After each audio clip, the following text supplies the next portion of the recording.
سلاورز تماشاوانên ARK şanda opozisyona Sûriye seredana Amerîkayê kir û bi dehan hevdîtin û civîn bi nûner û berpirsên pile bilind û welatên xwedî rol û bandor û zil hêz re encam dan.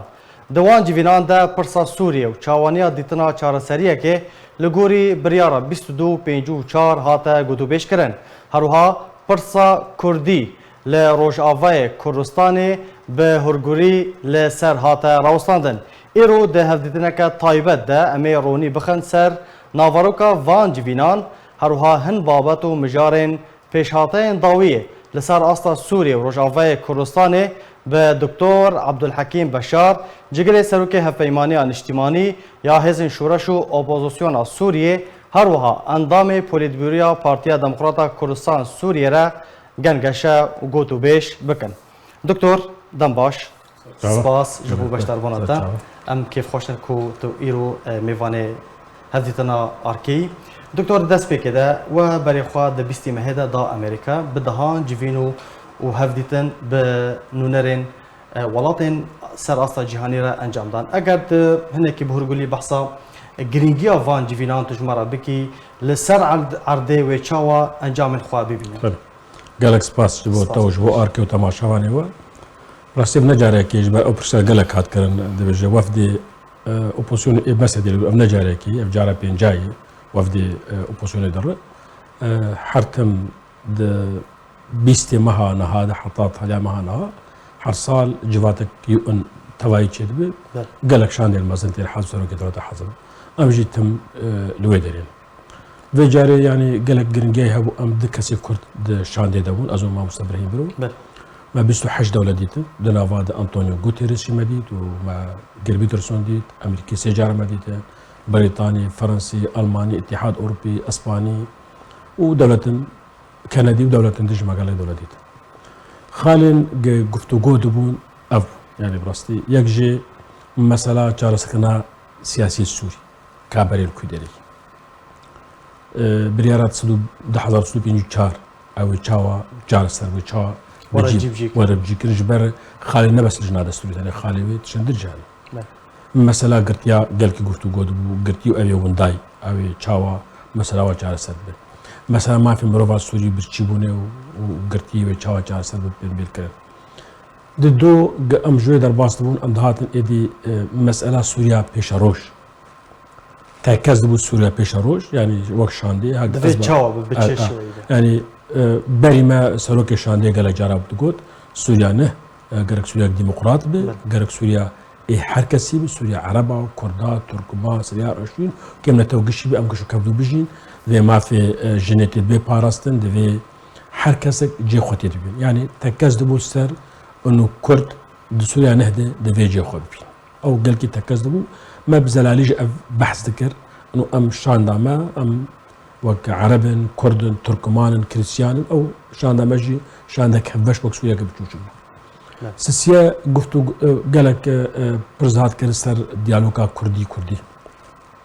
او جما داخ يعني كرن ج بار ما هذا ديالوك سكني وما ديار ذكر چما سكني براستي بين يعني انتهاكات جو بيدي كان جويه حتى انا قالكي كريتن كاري كريت جو كان مكاتب شهود عندنا آلا كردي شهود عندنا قالك هوالي ما قرتني هوالي ما كشتن بن اشكنجي دي او ما ديار ذكر خلاص كده يا ترى روشا توايا رجلاتا فراتي وبنافتكرن يا ام دجن شمال شرق سوريا بنافتكرن ما بيتر براستي بحثا برچبونا خلقي ما دا ديار كرن انه اف هرم التفزنجين بري سوريا كشا خديت كر بجنم وبجاه وبنار هاجي راسي كريزان وراسي سوريا قش خديت بترول غاز اف يعني سوريا قش بهات 25 مليون بياخذ يدون انا كخلقي برتشينه حركه كي تخواز دكف دف سياسي برج برتشمو تخواز دكف سبب شي سبب دبي ديار ببه سبب شي تشك مركار ديار بك فساد پر هي دزي هي مافيات تشيبون او ما بحث كر ما تنجي بحث كر ما قال كي زلال كر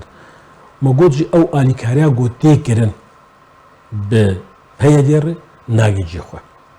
دبي هون الي كاريا در انجمان اشتوان دير بكن الي كاريا ما في نوروفا يا يعني خوارنوفا خوار او الي كارين مروفي اي مروفي يا دبي هم بدن كوميتين سربخوا نا كوميتي غري آلية دايما كسيان بي نا كوميتي غري دايما بهدي فيجبر ناقين خلقي به دليل بتشيبون هو بجن ملايين دولار تدن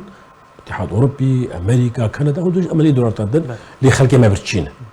برسالك بك او برب كدر جبلي دار ابا واتاوات او تشد او برب كدر اگر هنكا قلت زراعتنا زراعه شمانات باران كيمي صار كيلو دو صار لي 10 صار واي لا صار كله جافا بيدي بس خدن سر منطقي روج منطقه بترف خرابوني دج اني بشجبوني ده خلك ما مهجر دبن يدي بزغي كا كنت كيف خاطرك تم زنده شبرنا ما قالك يرونيك مثلا بل دكتور تقول اف بنجارن هون وان جيفينان در باشدار دبن يعني تایبت مندیا و جیوینه دونو نرن کردان تیدا آمده بون تایبت مندیا پرسا کردی بگشتی لروجاوای کردستان و چاوا ایش و آزارن خلک روجاوای کردستان جدیری که حتی بعفرینه و گهاندن آلین کهون بوان را جیویانه بله ما پیشوک پرسا کردی توایی انو سوریانه گرک يعني بزغي كا كل شهر سربه برنجي ديمقراط جي خو ببينه بزمان كردي بكولتور كردي باخر بتواي لي دور ما بحث روشا عفرين سريكاني اشتكر انه عفرين سريكاني دي خلق يفغرن ودي في امان هبي وادي كاري بكر وعفرين دي خلق يفغرن امان وادي كاري بكر دي روشا روشكي يعني قال لك معقول بحتى جوجانا خو بدام او ما قلت لي تكلس حد جات حتى بتكار وقت مولشتن ما اف جنك شكر مثلا فقرا خلكي لعفرين سريكاني ما جنك شكر ام بزالي سلونا راوستيا بله دكتور درباره كريارن جاليه پیده و چکدارن جوان شورشگر جرواندنا زاروکان شوتاندنا نویزگهین و رواندنا اندامین پارتیا و پارتین انا کسی چالاکوان و روزنامه‌وانان بگمان و هرگلی د جیوین خدا بحث کرد و جوان را داخویا کردن برسوا وان چبو نرینا ولاتین خودی باندور د دوسیا سوری ده دوی درباره ده چبو جواب كله درس ندعم عليه للسر ساكنين والجامعة وقت بينيني بسادن ما ناش حمل كثير بحث كبير هزين ايه رولاوا لرج افاي كردستاني هنا مبوار بحث كر بيتر امريكي انه هون بسيار ناكن افكيدي كما كذا يعني افي شوطان كاب كرتشون افي الا كل شوطان مكاتب شوطان مقبل رجع امرن ده مكتبات الشوطان مكتبه ياك انا كسي يجي ارو داوي بسيار ناكن افكين الا ده طرفك هي دخواز افديالو بسرنا كفي درار خوش فيديالو كدبيني دبي او طرف بي ديار كرن وبي عقوبه كرن غور كري كاري كريتي قلت كن يعني كاري قلت كن نم ممارسات اعتيادينه ممارسات ارهابينه جبالو افخل كانت بيتي كم بن تعرف ديرياود خوش يقول مثلا السربسه كنن فانتي كانت توثيق بكن والقرينا بالمعامله كن بوانا بله دكتور درباره دانستاندن كردي لغوري آگاهین بردستمه ده و برز مامسا ابراهیم برو هفدیتنک تایبت و به شاندا وزارت درباره با آمده بونا دیوید برامشتاین را انجام دابو چاوا بحثا دانستاندن کردی نافبارا انا کسی و پینه که دهاتا کرن او بن پیکرن کتا بحث کرنه چاوانه دیتنه که چهار سریه که سینوره که جوان بن پیکرن را چاوا هاتا آماجه کرن او تشي بيوسو ما قلت يعني از ناخذ من ليفا اللي او قلت ناوينا ابرونشتاين قلت از نزيك بتقارن از ديس محاوله بكم قال هفدورونين هفدو ببينن ارماجا امريكا وك ارماجا امريكا جو كرد بجين هفدو دور كردو نتوين دن بكاتا دن جارك دن او جي دانستان او جي دانستان كي بكر امكاربن اداره كي هنا كي معقول ومنطق بديمقراطي الويدا والابا بكر او جو ارماجا امريكاوي بقي كدري نديار جميل نديار بله دكتور برنامجك غارانتيه وثيقه ضمانات هاتبو امضا كرن شما خال نوي ناين اشكره كرن جرايه گشتيره ناين بالاف كرن او برنامج كو ديفن براوشتاينو اليه قصد يانجي بينه كي امضا كرن كو جاره كدن اف بن بيكرن در مافي اندامن ودا در مافي نفسگهن ودا نين دوباره كرن أول هنكي وقت هنزوي لوقت مسألة بردوام بك يعني انتهاكات بردوام بك ما كان بين شغل خالك ما بين قتل قرش خالك يربي ديار كرن لأم براستي احترام أمريكا كرن قالك أمريكا في مسألة ديار بك أمريكا بيجي ما جي خوستي أو ناي وثيقة ضمانات قالك بجي به شو ما جي نابه أو بسمش أمريكا كان وقت ببين ولو فكري و خلق ما بين قرتن حوالی ما روشن بیر کرد بین قرتن و سیاستمدار کرد بین قرتن و مکاتب شوطاندن و چون هاتن قرتی بمینه و چاقبی نری نکمش تسلیم مثلا سوز دانوا کو اف بلغنامه گارانتی ورا جیب کرن و جارا کدن بالبيكر دوباره ام قلت امي جيب كم لي جار اول سر عبد ناي جيب دكتور يعني هر وقت او جا بكريه انضم من واد بنش كان جيده هاتنا شهيد كرن امين عيسى انضم من وا ين بارتيا و بارتيا انا كاسي هاتنا رفاندن وبنشاف كرن حطناها چارنوي سوان ندياره يعني ناي جيب كرن او بلغنامه كو هاتيه امضا كرن تو بلي ما قلت ما جا امريكار قلت ما قلت يعني ام كفن ست شتام كاجور ديار كنيك جي جهتا كي ناخذ افديالو بسر كفه قال يكون دز دين سر بريني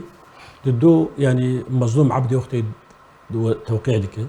وتشتكي بجناي يا اما ناخذ بجواره يعني تخوز انتهاكات بردوام يا اما نكار يعني اوج ديهم فيجي زلال كشمر مظلوم عبدي نديالو كري يعني نكار افانتيا كتاراوستيني افجي برسك جوا امجا بكاتي كرن قال لك كيجي برسيارك انه تا وثقاك توقيع كري وتحاكمه عمليه عسكر دستدري شما انتهاكات بن سياح وهر خوكو غارانتوري بينا كده يا عسكر شما دبن يعني بينا كي با تشتاتك يعني اي بي جريداي يعني او تقداري او خورتين لسر بيدي وسر قصدي اي بواف جريداي يعني قش منظومه كان نابي وفلان فلان قش يكن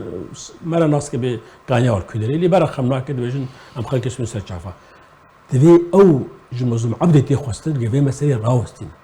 جيتي خوستن يا برا بيج ازنكارم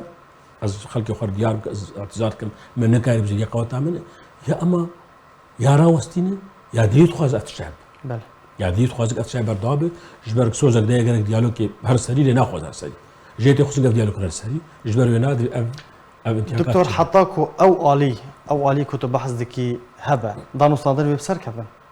او الي كوبا بالبيكنا يعني وقت قمرت كي دسبت كي له مره متفائل وقت مره متفائل بمره دسبيناك لي لغور تشتي ساعه دي دبن هيزك خرطه ناخذ افيرو سكب او هيجي دجي مصلحه كرديه دجي استقراري الهريمه كرديه القصاصيه. بله دكتور هنا كم سر عفرينو جريسبي وسري كاني راوسن ده چارچوبه 28 جيفينين ودا ينكو انجام دانه طيبت يعني چاوا بهتر لسروان مجاران هات راوستاندن مجارا وگره بگشتي هون چاوا سروان هر سه باجاران راوستيان صانش بوك يعني تش ديار باش تماشاوار جوار جيفيني ما ساعتك بو ام هيك تشتغل او هيك تشتغل يعني طرف مترجم هي جبروي يعني فرصتنا وحرت شيء بقولوا بزلاليك الشحفك عارفين ما تركيز كسر سي نقطه الي كاربن خلقي ما فكرن الي كاربن ام هودو الي كاربن جو انتهاكات كيم ببنمين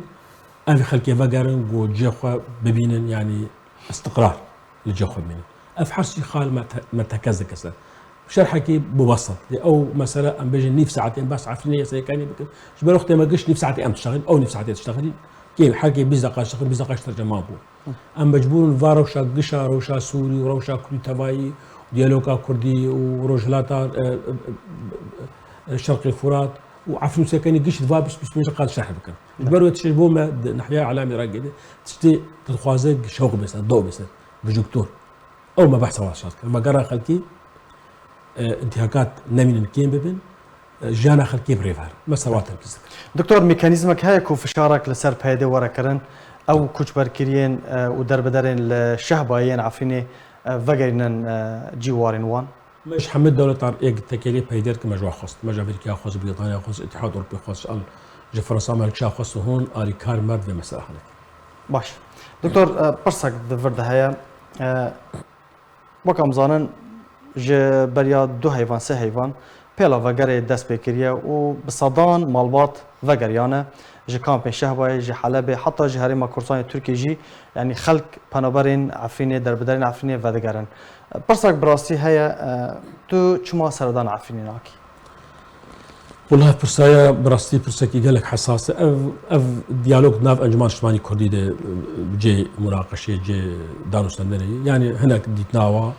انه شناما انا كازوي نوختي ويناجي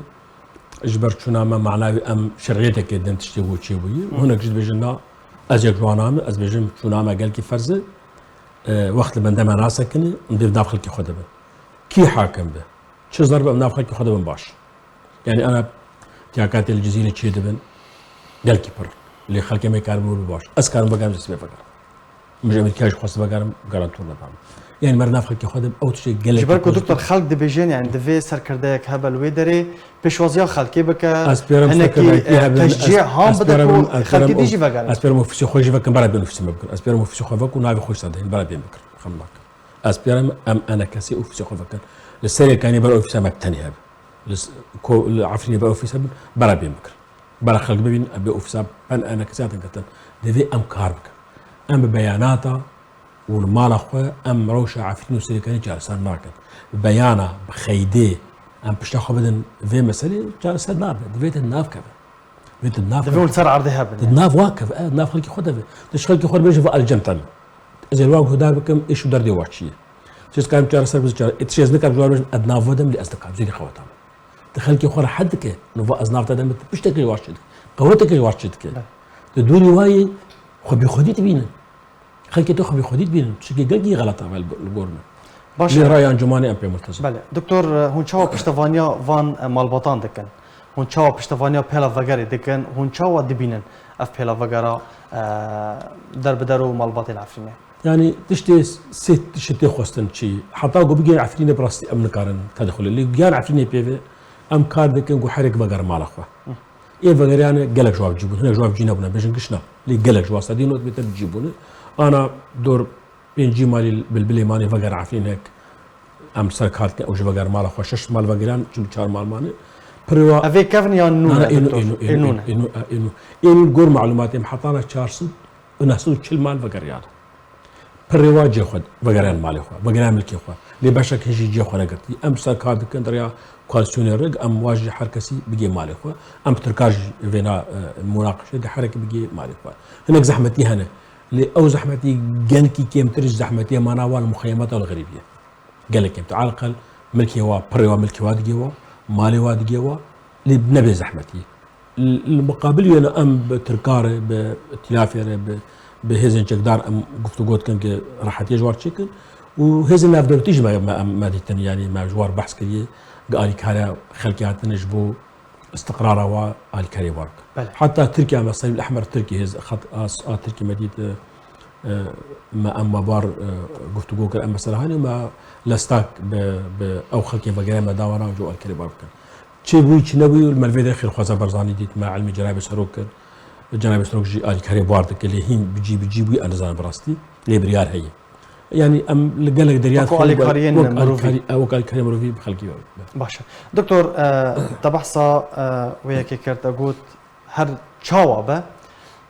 وگر رومتر جمانا ده کامپان ده پرسک دور ده هیا جدما کو پیل وگر یا پیل دست بکریه پیاده پروپاگاندای چه ده که راگهاندنا سر به پیاده و چالکوان سر وان و روزنامه وان انا کسی خانه دکن دبیجن وگر مانا ده کامپان ده برخودانه پس دور ده او صدم چیه کو پیاده ج وگر بیزاره و عاجزه يعني بيدي شخور فيدا جوات كي يك وات كي بككي اويت كامبادات محاولة قواب كي بككي ما جواب شو بله خور دوات كي دشينا قنديل كي يبكي كجوات شينا قنديل كي يبهجي سياسيا وابكارتين ايشا خلقي ما زحمتيا خلقي ما مهجرون خلقي ما شخور سياسيا بكارتي براسي اوش كاركي قلقي كريت كاركي قلقي كريت جو كشنا خلقي فكريت كده ايش ودردا خلقي تبخوا سياسيا استمارك كارك ريفاكم كي بقر مال خوستا سلاسة شعبه وآلي كار جبار حتى جنجي خوه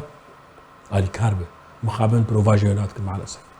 و يعني نزيكي 4 سالان دبا هنجي 4 نويسا وان ندياره 4 نويسا وان ويتشبه دكتور يعني اللي كامبي شهباي يعني روشا سوي تفاي هين نزل على قالك مسألة قريدة روشا سوي تعريف بل أوجي أم وكي كوالسون أنا كاس بحث كفينا دخوازه او خلقنا كشف فقرن عفي جيخوا دخوازه يعني ريفت كنت دخوازن فقرن هناك زحمتي اللي ريفت كنت دخوازن فقرن ازنا بيجم والله هيزن جقدار ملياكت نا براجستين وبرتيلاجستين واموات شاتكن لي بشتي وازحمتي در مال اخوا در نصر عرض اخوا در نصر زيتون اخوا او ما حتى وايت هذه زحمتي بريد قشي قالك تحمل بكن ام سوينا كارتكن بس دكتور تبحث بن بيكر ناكر يعني شما حطنا سينورك نهاتيه داين ايصال دمصاله چارانه دار زيتونين خلقتنا دزين خلق تینا رواندن بن چاف کرن فدیه جوان تینا خواستن بن پیک یعنی بن پیکرن ام بیجن شر و پفچون هر دم و دمه که در رو دادن تقین رو دادن چما سینورک نهاتیه داین چما اف بن پیکرن داوی بوان بن پیکران نهاتیه او يعني ايش كان قش بيدش يعني وقت از بحثا كواليسيونات كما كتلافي بيدش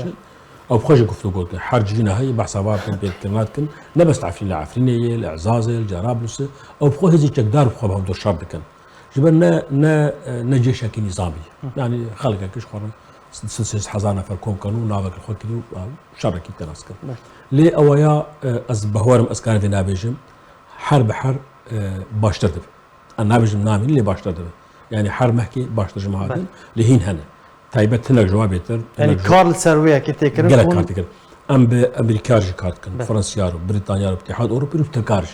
ام بتركار حر ما دمك ام تركات من ام جوار تفاصيلات بجن واما كواليسيون جي قلت قلت كم بهدورو ام برياسيم جوار دشينت ام بجن فيتش كان فيتش تبقى فيتش ام جوار شينن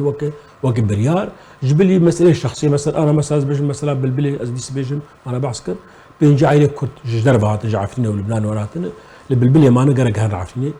او سكن هذا از شر سكارد كم دريا ميكي دوستي واره جوجي واره بكر عفرين يعني شري هابو ام خلك بكر مالاوي ام بكر لان بيشن كانت تنا نا هنا لاو رنجي ودي سيفيل او رنجي جو باكيكي يا بين الخواز بلافكي نبي رنجي بدليل خلك ما فتقرن هاجر ده بس عيله والفقر يا بانا هاج او زحمتي باكيكي بجن هابان انا ما بتقرن اذا وقتك ده عيله ايدجي بتقرن معناه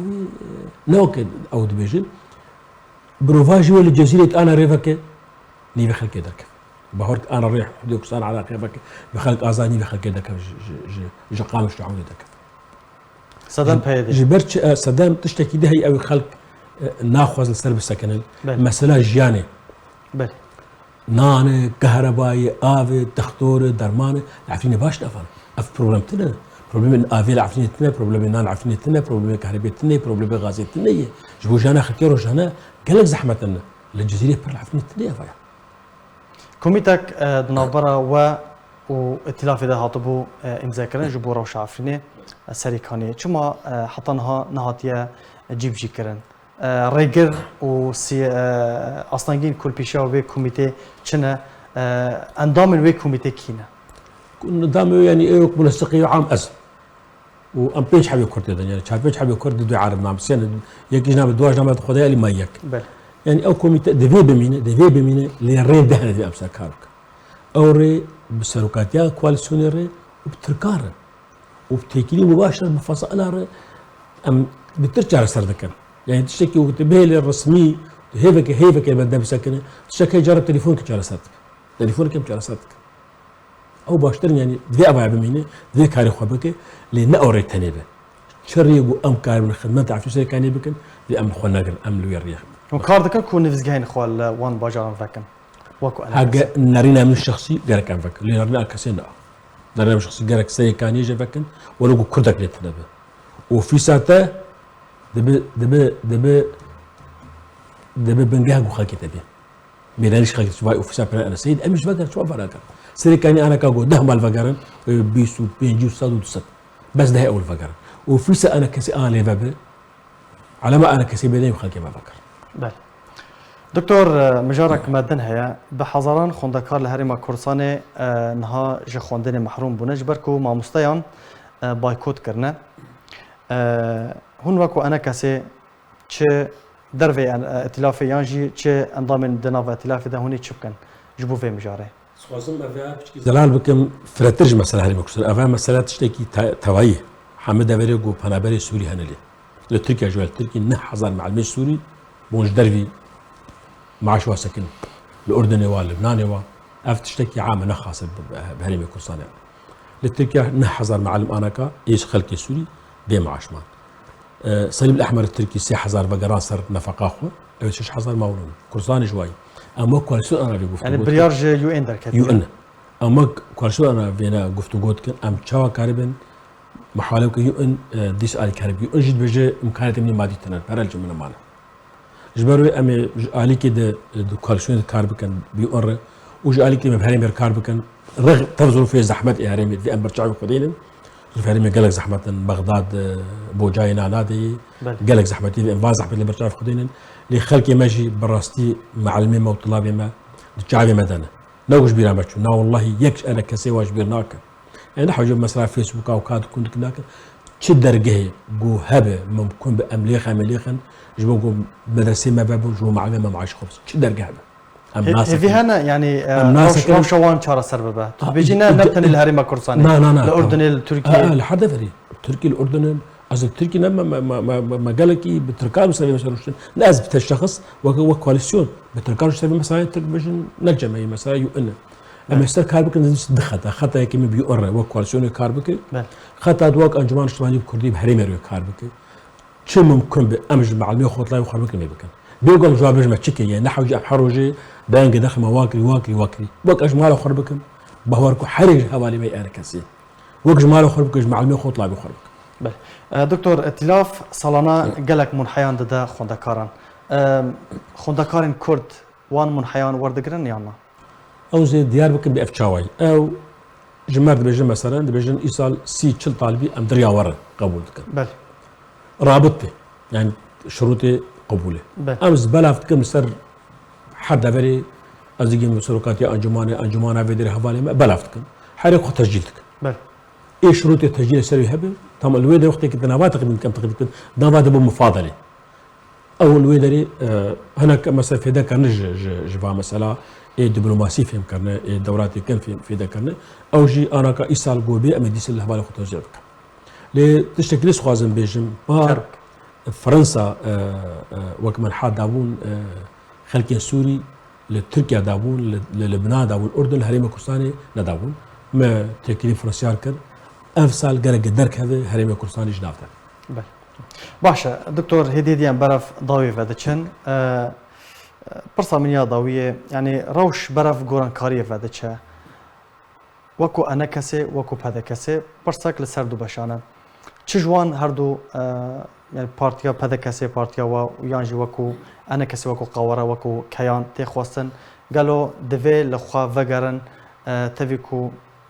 پیشاتین يعني تينا انجام دان جوران كارين كوچه دبن دفي تشفكن وقت شكي قال كي قال يعني روشا سوري نكر تركيدا ونا خلق سوري نا رجيم تاني روشا سوري بو كريزه كي نا دولتي امريكا روسيا تركيا ايران ودولتي دنا حرب هرتنا تشيبه تي خوستن جو بوزيانا سوري انا كاسي هذا كاسي لي بغاره كتشكل جور هرتني تشيبونه خو افافك انا جو غارتن جرينج شد دفا غارتني جرينج براستي خص انا كاسيجي بدا كاسيجي لي بغار كي بغار كالفا غارتني ام غافي خو تشابافش بل خفتنا يا ضوي دكتور ادفجن ملتي ما غارك يعني قشبين برسكي كا كودي تشار سرب سوريا وتشار سرب يعني تشو غارتنا سوي برسكي كودي تشار سرب ددو حركسي كارما بغار مالخه ازرجيتكم جو فقر تشقى زحمتي هذا بهورك انا ازق جمر بس صارت حبسي القامش خذي ما فقر ما خذي فقر ليه من حبس زيدي حبسي تنسك يرجع عرضي خضر كذا مال خضر كذا تشقص دفع لي خوش منوك مالا جناي مالا مرتب خوشتر بل دكتور عبد الحكيم بشار جگری سروکی هفپیمانی اجتماعی حزب شورش و اپوزیسیون سوریه هروها اندام پلیتبوریا پارتیا دموکراتا کردستان سوریه گلک سپاس شبو بشتر بناتا تماشاوان برز به وی هم گشتن داویا خلق اخوا حتی خلق کدن ببینن دخیر و خوشیه ده